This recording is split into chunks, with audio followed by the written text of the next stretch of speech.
Hi గారు, welcome to our channel. ప్రస్తుతం మనతో పాటు దాము బాలాజీ గారు సీనియర్ జర్నలిస్ట్ ఉన్నారు. వాటితో ఒకసారి మాట్లాడదాం. సార్ నమస్కారం. నమస్తే.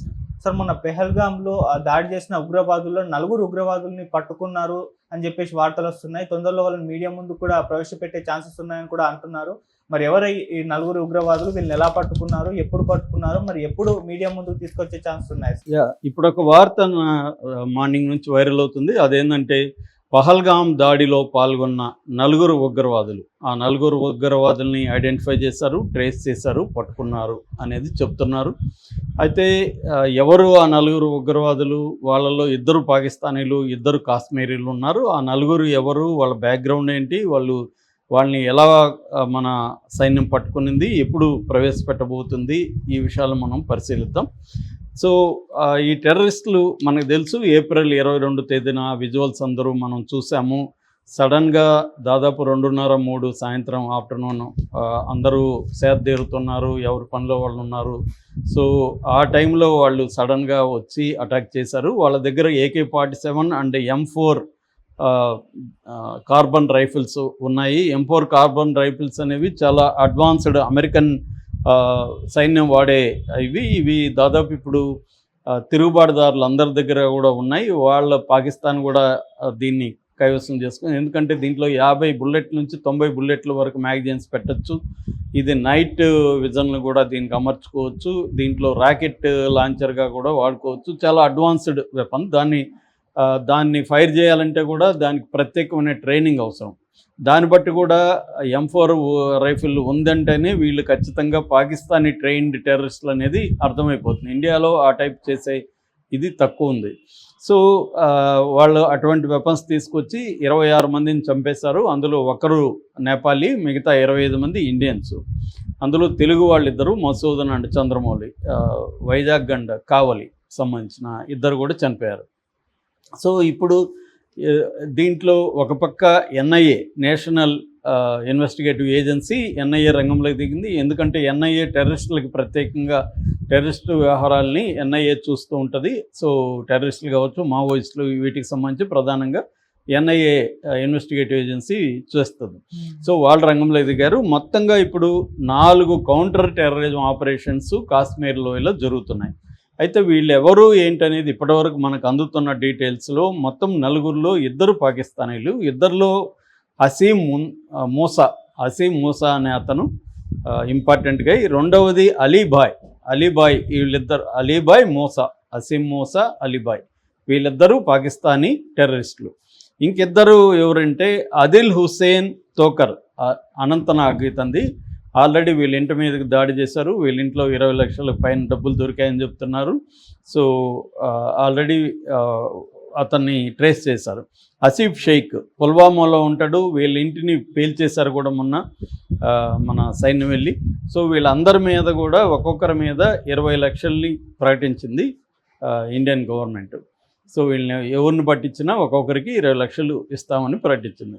ఈ హసీమ్ మూసా ఎవరు అంటే, క్లియర్గా హసీమ్ మూసా ఎక్స్ పాకిస్తానీ ఆర్మీలో పనిచేశాడు. అతను స్పెషల్ సర్వీసెస్ గ్రూప్ అంటారు, SSG అంటారు. అంటే మామూలుగా ప్రతి ఆర్మీలో స్పెషల్ ఫోర్సెస్ అని ఉంటారు. ఈ స్పెషల్ ఫోర్సెస్ ఏమంటే సపరేట్గా వాళ్ళకి ట్రైనింగ్ ఇచ్చి ఉంటారు. వాళ్ళు ప్రత్యేక ఆపరేషన్లకి వాళ్ళని వాడుతుంటారు. అటువంటి స్పెషల్ ఫోర్సెస్లో ఒకటి SSG అనే ఒక గ్రూపు పాకిస్తాన్ ఆర్మీలో ఉంది. దాని పేరు స్పెషల్ సర్వీస్ గ్రూపు. ఆ గ్రూపులో ఇతను పనిచేశాడు అని చెప్తున్నారు. ఇతన్ని పారా కమాండో అని పిలుస్తారు. ఇతన్ని ఈ LET లష్కర్-ఇ-తోయిబాలోకి చేర్చారు. ఎవరు? పాకిస్తాన్ ఆర్మీనే రిక్రూట్మెంట్ చేసి పంపించింది. అక్కడ ఇతను దాదాపు 2 ఏళ్ల పాటు కఠోరమైన ట్రైనింగ్ అయ్యాడు. కఠోరమైందంటే హై ఎండ్యూరెన్స్ అంటాం. అంటే ఎంత కష్టం వచ్చినా బాడీ అండ్ మైండ్ తట్టుకొని, వైలెన్స్ పొద్దున టార్చర్ పెట్టినా తట్టుకొని హై ఎండ్యూరెన్స్ ట్రైనింగ్ ఇచ్చారు. అట్లాగే క్లోజ్ బ్యాటిల్ అంటారు. క్లోజ్ క్వార్టర్ బ్యాటిల్ లేదా క్లోజ్ కంబాట్ అంటే దగ్గరగా ఎనిమి వచ్చినప్పుడు ఫైట్ చేయడానికి తగిన టెక్నిక్స్ని అవన్నీ కూడా ఇతనికి ట్రైనింగ్ ఇచ్చారు. అట్లాగే డిఫికల్ట్ టెరైన్, అతి కష్టమైన అడవులు, కొండల్లో కూడా ఎక్కగలిగి సస్టైన్ కాగలిగి తట్టుకోగలిగిన ట్రైనింగ్ ఇచ్చారు. అట్లాగే ఎవేసివ్ టెక్నిక్స్, అంటే శత్రువు నుంచి ఎలా తప్పించుకోవాలి, అడవిలో అయితే ఎలా తప్పించుకోవాలి, నగరంలో అయితే ఎలా తప్పించుకోవాలి, ఈ కైండ్ ఆఫ్ ట్రైనింగ్ కూడా ఇతనికి ఇచ్చారని చెప్తున్నారు. ఇక వెపన్స్లో కూడా అడ్వాన్స్డ్ ట్రైనింగ్ ఇచ్చారని చెప్తున్నారు. సో ఇతను లీడ్ చేసిందంతా కూడా, ఆపరేషన్ లీడ్ చేసింది, ఈ మొత్తం ప్లాన్ చేసిందంతా కూడా ఇతనే, ఈ అసీం మూసా అనే టెర్రరిస్టే అని చెప్తున్నారు. రెండవ పాకిస్తాన్ టెర్రరిస్ట్ పేరు అలీబాయ్ డైరెక్ట్గా మిలిటరీకి సంబంధం లేదు, కానీ ఎల్ఈటీ అంటే లష్కర్-ఇ-తైబా, ఈ లష్కర్-ఇ-తైబాలో ఇతను సీనియర్ కమాండ్ అని చెప్తున్నాడు.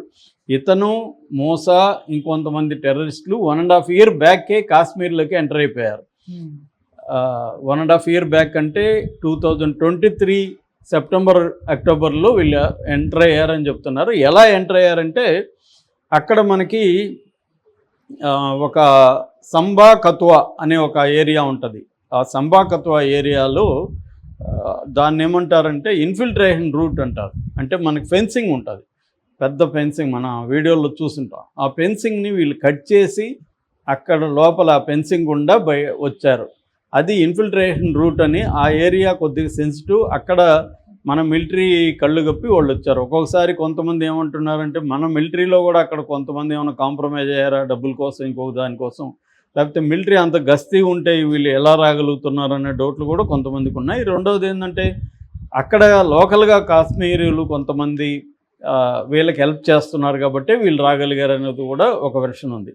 ఏదేమైనా వీళ్ళైతే 1.5 year బ్యాక్ ఇంకొంతమంది టీం కలిపి వచ్చారు, అందులో వీళ్ళిద్దరు కూడా ఉన్నారు.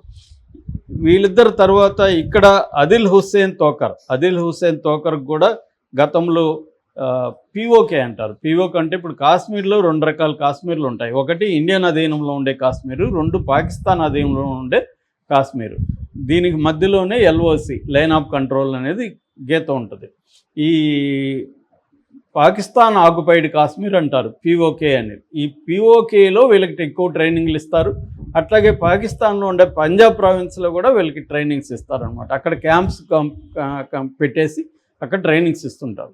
సో వీళ్ళు పాక్ ఆక్రమిత కాశ్మీర్లో నుంచి మన కాశ్మీర్లకి ఎంటర్ అయిపోయారు. సో ఎంటర్ అయిపోయి ఇక్కడ వాళ్ళు షెల్టర్ తీసుకున్నారు, ఇక్కడ ట్రైనింగ్ చూస్తున్నారు. ఆల్రెడీ 2-3 అటాక్స్లో కూడా వీళ్ళు పాల్గొన్నారు. ఇంతకుముందు చిన్న అటాక్స్ జరిగాయి మిలిటరీకి సంబంధించిన, మన సైన్యం మీద వాళ్ళల్లో అటాక్స్లో వీళ్ళు పాల్గొన్నారు. తర్వాత వీళ్ళు ఇప్పుడు ఏదైతే ఇక్కడ మన పహల్గామ్ జరిగిందో, మెడోస్ అంటారు కదా, అది అక్కడ జరిగింది. అక్కడ పహల్గామ్ దాడికి సంబంధించి వీళ్ళు ముందే రెక్కీ చేశారనే వీడియో కూడా దొరికింది మన ఎన్ఐఏ వాళ్ళకి. ఈ వీడియో ఇచ్చింది ఎవరంటే శ్రీజిత్ రమేషన్ అనే పూణేకి సంబంధించి ఒక ట్రావెలర్ వెళ్ళాడు కొంతకాలం ముందు. వెళ్ళినప్పుడు అతను వీడియోలు తీశాడు. ఆ వీడియోల్లో వీళ్ళు ఉన్నారు. సో ఎందుకంటే ఈ మధ్య ఫోటోలు రిలీజ్ చేశారు కదా, అప్పుడు అతనికి డౌట్ వచ్చింది. ఒకసారి మనం ఆ వీడియో చూద్దామని చెక్ చేస్తే వీళ్ళు నీట్గా కనిపిస్తూ ఉన్నారు దాంట్లో. అది తీసుకెళ్ళి అతను ఎన్ఐఏకి ఇచ్చాడు. సో దానివల్ల మోర్ క్లియర్గా వాళ్ళు ఎవరు ఎలా ఉన్నారనేది తెలిసింది మన వాళ్ళకి. సో ఆ వీడియోలో అప్పుడు ఎందుకున్నారు వాళ్ళంటే రెక్కీ అంటారు. ముందు ఒక ఆపరేషన్ చేసే ముందు ప్రతి ఒక్కరు కూడా రెక్కీ చేస్తారు, రికగ్నైజెన్స్ అంటారు పూర్తి పదం, దాని పేరు రెక్కీ అని సింపుల్గా అంటారు. ఈ రెక్కీ అంటే ఏంటంటే ఎక్కడ అటాక్ చేయాలి, చేస్తే ఎలా, చేసిన తర్వాత ఎలా పారిపోవాలి, ఇక్కడ ఏ ఏరియాలో ఎవరెవరు ఉండొచ్చు, ఇక్కడ ఏమైనా మిలిటరీ ఉందా, పోలీసులు ఉన్నారా, మనకి ప్రతిబంధకంగా ఏం జరగచ్చు, అంటే మనకి ఇబ్బందులు ఏమి ఉండొచ్చు, ఇవన్నీ చెక్ చేసుకుంటారు. మనం ఒకవేళ గాయపడితే ఎక్కడ షెల్టర్ తీసుకోవాలి, మెడిసిన్ పరిస్థితి ఏంటి, ఫస్ట్ ఎయిడ్ పరిస్థితి ఏంటి, తర్వాత మన ఒక రూట్ ఫెయిల్ అయితే ప్లాన్ ఏ ఫెయిల్ అయితే ప్లాన్ బి ఏంటి, ప్లాన్ సి ఏంటి, ఇవన్నీ చెక్ చేసుకొని రెక్కీ చేస్తారన్నమాట. మామూలుగా మావోయిస్టులు కూడా ఎవరైనా చంపాలనుకుని ఏం చేసినా రెక్కీలు చేస్తారు. అంటే వాళ్ళు అన్నిటికీ ప్రిపేర్ అయ్యి రెడీ అయ్యి చేసుకొని ముందుకు వెళ్ళిపోయి మళ్ళీ వచ్చి చేయడానికి ఈజీ ఉంటుంది అన్నమాట. దీన్ని రెక్కీ అంటారు. అలాంటి రెక్కీ వీళ్ళు చేశారని చెప్తున్నారు.